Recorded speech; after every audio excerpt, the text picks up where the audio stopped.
Hello friends, welcome to EduTap. Friends, in this video, I am going to discuss with you the strategy and sources for economic and social issues static component of the syllabus. So let us begin. Let us understand the strategy that you should adopt for ESI static. So this is your syllabus. Syllabus is very important. Syllabus is our guiding light.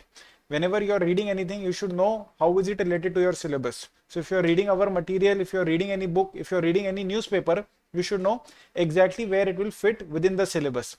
So please make sure that you have a printout of the syllabus and make sure that you have learned up the entire syllabus and you know for sure that population is an important part of your syllabus, poverty is an important part of your syllabus, employment generation is an important part of your syllabus, globalization and economic reforms in India is an important part of your syllabus, and so on and so forth. Keep that in mind.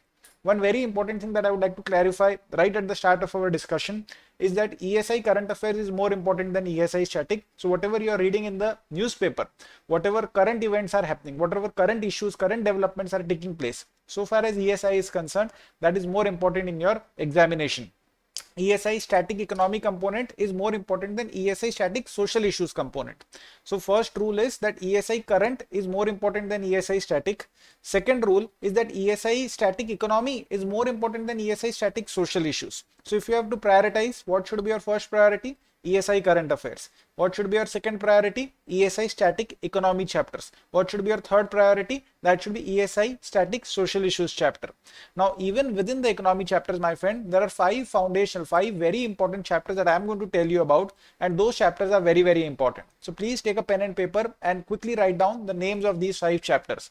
First is growth and development, measurement of growth, national income and per capita income. Very important. Monetary policy, fiscal policy, balance of payment and inflation.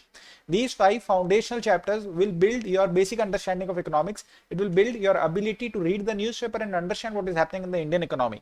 You must prioritize these five chapters before everything else in ESI. So once these five chapters are done, once you are aware of these five chapters, you are understood these five chapters, go and read as much current affairs as you want, go and read other ESI static chapters as much as you want, as much as time permits. Okay, so first these five have to be done. So go through EduTap's concept notes, summary sheets and videos, go through our concept check and quiz questions, and then revise and solve tests on our platform to be able to prepare well for this particular domain.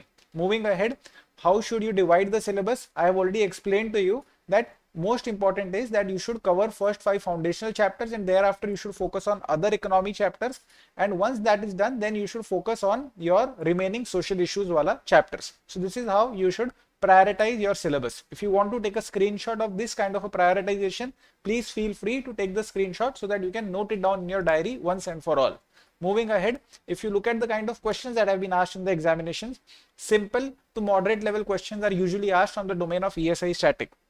For example, in 2018, they asked you a simple question related to GDP deflator. What is the definition of GDP deflator? So that is obviously nominal GDP divided by real GDP. So if you are new to this subject and you have no idea about this question, it is okay.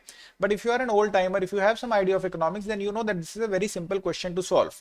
So if you have zero idea, when you will read our syllabus, when you will read our content, very comfortably you will be able to attempt this question.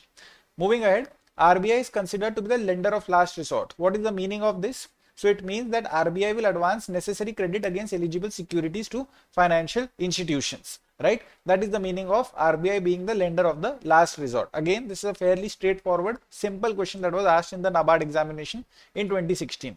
In 2019, they had asked you a conceptual question regarding if the government of India borrows from abroad, what will be the outcome of that decision, right? So it can lead to appreciation of rupee. Appreciation of rupee will hurt India's exports, right? It can undermine the policy of protectionism because imports will become quite easy, imports will become quite lucrative, and it can expose government's finance to foreign exchange risks. So all the above will happen, and therefore the answer to this question is E.